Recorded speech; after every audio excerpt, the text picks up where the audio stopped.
মহাবিদ্যালয়ে আজকে আপনাদের সবাইকে প্রণাম জানাই এবং আমার ভাই ও বোনেরা সবাইকে জানাই আন্তরিক শুভেচ্ছা ও ভালোবাসা।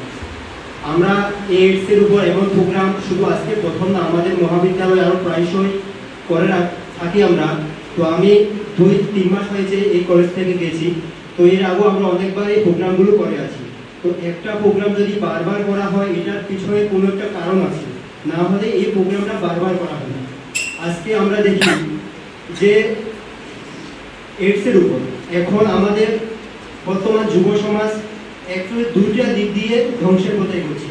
এক হচ্ছে প্রাকৃতিক পরিবেশ, আমাদের জনসংখ্যা দিন দিন বৃদ্ধি পাচ্ছে কিন্তু আমরা সে পরিমাণে গাছ লাগাচ্ছি না, অর্থাৎ গাছগুলো কেটে আমাদের যার যার প্রয়োজনে আমরা ব্যবহার করছি, গাছ লাগাচ্ছি না।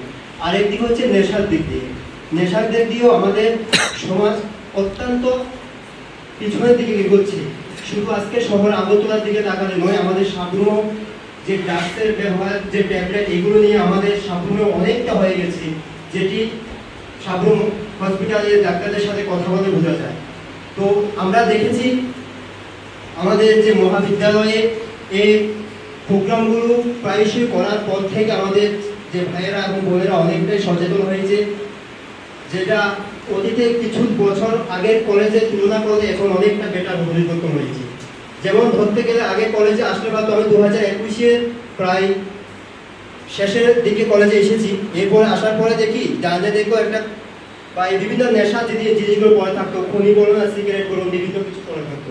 আজকে মহাবিদ্যালয়ে আমাদের অধ্যক্ষ স্যার এসেছেন 1.5 বছর হয়েছে এবং ওনাকে পেয়ে আমরা ছাত্ররাও উৎসাহিত হয়ে এনএসএস এর উদ্যোগে এমনভাবে আমরা সচেতনতা হয়েছি, আমাদের আজকে মহাবিদ্যালয়ে